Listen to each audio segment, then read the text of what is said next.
Você está no canal Eu Estudo a Lição com o pastor Samuel Camilo. Hoje é domingo, dia 18 de maio de 2025. E o tema que estudaremos a nossa lição da Escola Sabatina será Nosso Sumo Sacerdote. O texto que serve como base para o nosso estudo encontra-se, na verdade, em Êxodo 25, verso 40, que diz assim: Tenha o cuidado de fazer tudo segundo o modelo que foi mostrado a você no monte.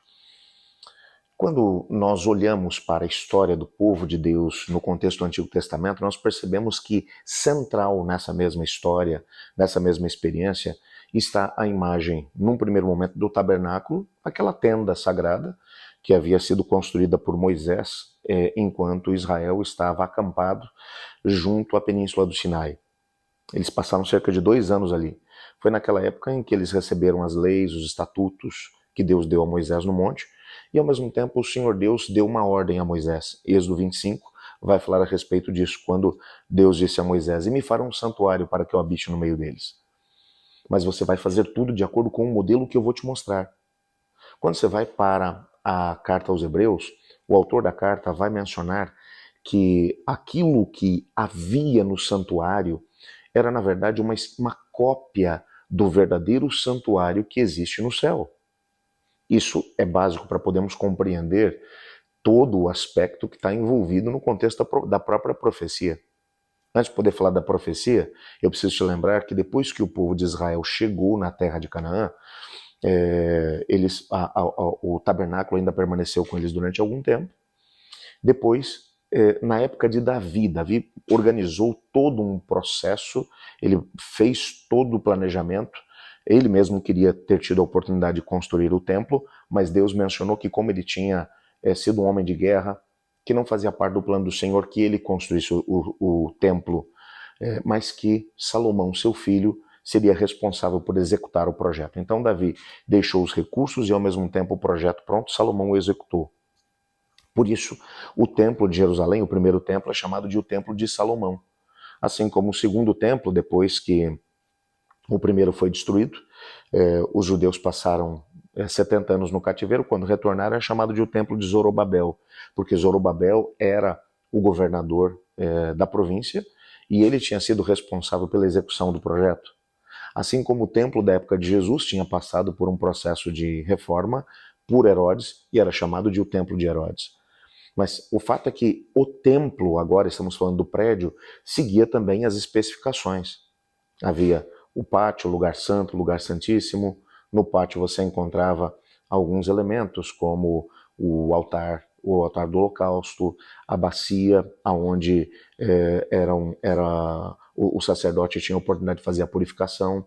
Depois, no lugar santo, você tinha a mesa dos pães sem fermento, o candelabro que era de sete braços, que iluminava todo o ambiente, e ainda tinha o altar do incenso, na divisa entre o lugar santo e o lugar santíssimo. No lugar santíssimo você encontrava a Arca da Aliança, o propiciatório, que era a tampa. Em cima do propiciatório haviam 2 querubins, um de frente para o outro, e o Shekinah era visto entre esses dois anjos. Dentro dessa mesma caixa haviam as tábuas com os mandamentos, um pote com o maná e ao mesmo tempo a vara de Arão que havia florescido, demonstrando a escolha de Arão e sua família para dirigirem o sacerdócio no contexto de Israel. Por que isso aqui é importante? A razão é muito simples. No livro dos Salmos você vai encontrar um processo sendo desencadeado. Você vai encontrar, na verdade, imagens relacionadas ao templo que são realmente fantásticas. Por exemplo, quando você vai para o Salmo 122, que é um salmo bem conhecido, você percebe a visão que havia na época do salmista a respeito do templo. Esse salmo é de Davi. E ele vai dizer assim: Alegrei-me quando me disseram, vamos à casa do Senhor. Agora estamos aqui, junto às suas portas, ó Jerusalém. Jerusalém é cidade bem construída, com muros firmes e compactos. Todas as tribos de Israel, o povo do Senhor, sobe para cá, vem para dar graças ao nome do Senhor, conforme a lei requer. Aqui estão os tronos de onde se pronunciam julgamentos, os tronos da dinastia de Davi. Orem pela paz de Jerusalém. Sejam prósperos todos os que amam essa cidade, que haja paz dentro dos seus muros e prosperidade em seus palácios. Em favor da minha família e amigos direi que vocês tenham paz, ó Jerusalém. Em favor da casa do Senhor, nosso Deus, buscarei o seu bem. Você olha para esse texto, você vai perceber aqui algumas coisas que são extraordinárias. O salmista está aqui mencionando que a maior alegria dele era poder ir à casa do Senhor. Alegrei-me quando me disseram, vamos à casa do Senhor. A casa de Deus, o trono de Deus, num primeiro momento, o tabernáculo, aquela tenda que havia sido construída por Moisés no deserto, num segundo momento o templo, era motivo de alegria. As pessoas, quando estavam subindo para Jerusalém, elas cantavam esses cânticos, que são cânticos de romagem, aonde eles diziam, que alegria, alegrei-me quando me disseram, vamos à casa do Senhor. Essa peregrinação indo para Jerusalém para encontrar-se com Deus, porque o templo de Jerusalém, bem como o tabernáculo, como dentro dele estava a Arca da Aliança, que representava ali a base do trono de Deus, o propiciatório, que era a tampa da Arca da Aliança, que representava o trono de Deus, cercado de anjos que estavam ali adorando o Senhor, representava, na verdade, o que o Senhor Deus, a casa de Deus. Então, quando você subia para Jerusalém, significava que você estava indo entrar na presença de Deus. A alegria de poder entrar na presença do Deus Todo-Poderoso inundava o coração das pessoas. Então, isso é básico quando nós olhamos para o texto sagrado. No livro dos Salmos, nós podemos entender alguns desses detalhes que aparecem ali no contexto do texto, que vão aparecer depois lá em Apocalipse, como, por exemplo, o povo de Deus, como é que o povo de Deus interagia pessoalmente com o templo. Havia uma noção de que eles eram muito abençoados porque Deus estava vivendo no meio deles, porque Deus morava com eles. Eles tinham essa convicção. Como é que era essa interação? Isso a gente descobre nos Salmos e, ao mesmo tempo, a gente vê essa mesma interação acontecendo no contexto do livro do Apocalipse. Ao mesmo tempo, nós obtemos alguns vislumbres de como é que Davi se envolvia com o santuário e com os seus serviços. Davi, apesar de não ser um levita, Davi era da tribo de Judá, mas Davi tinha um envolvimento muito forte com o templo de Deus. O templo ainda não tinha sido construído, é bem verdade, mas com a Arca da Aliança, só para poder lembrar que quem trouxe a Arca de Deus para a cidade de Davi, a cidade de Jerusalém, foi o próprio Davi.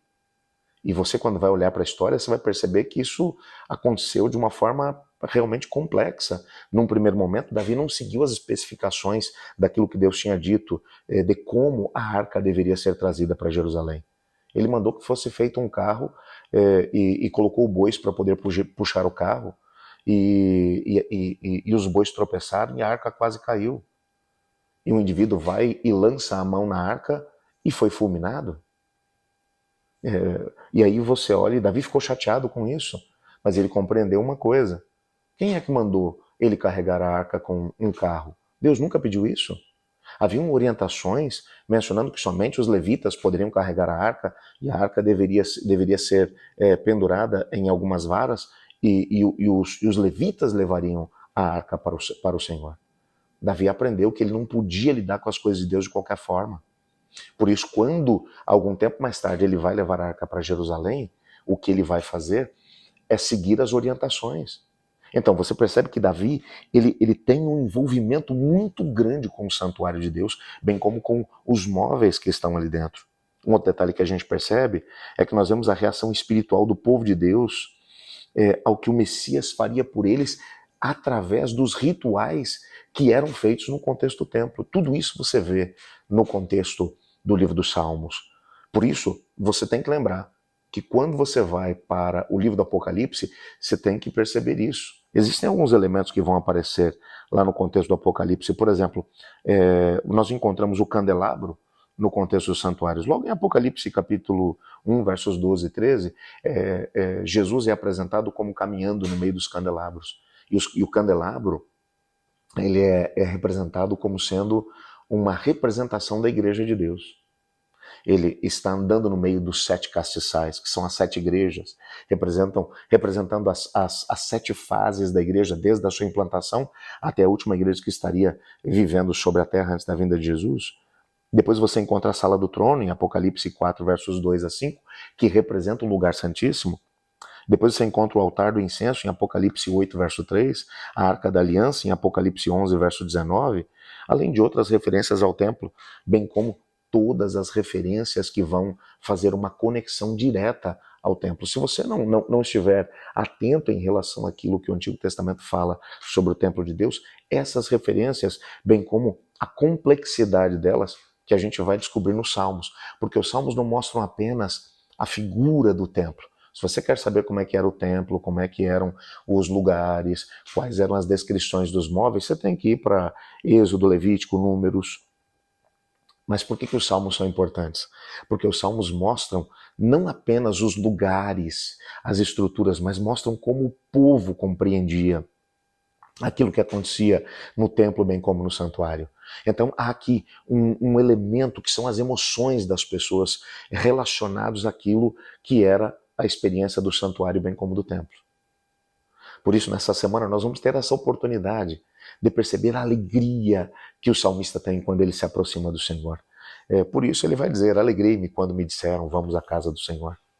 Que tipo de sentimento você tem no seu coração quando você pensa que Deus está conosco? Apesar dele ser um Deus transcendente, um Deus imenso, mas ele está junto conosco. Que isso possa tocar o seu coração. Nós vamos orar agora, mas como eu mencionei ontem, nessa semana nós estamos dedicando alguns momentos para poder estar orando por algumas causas que têm sido enviadas para a gente. Se você tem um pedido especial que você acredita que Deus pode responder, envia para a gente aí no comentário desse vídeo. Essa semana, de forma especial, nós estamos orando por aqueles temas que são impossíveis para nós, mas que são possíveis para Deus.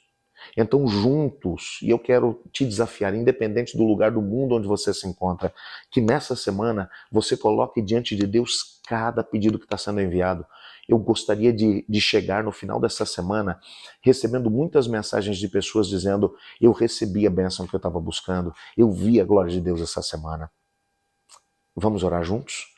Pai, muito obrigado, porque o Senhor mencionou para Moisés que o objetivo de um santuário ser feito lá em Israel era porque o Senhor queria habitar no meio do seu povo. Hoje nós somos o santuário de Deus. Sabemos que o Espírito Santo vive em nós.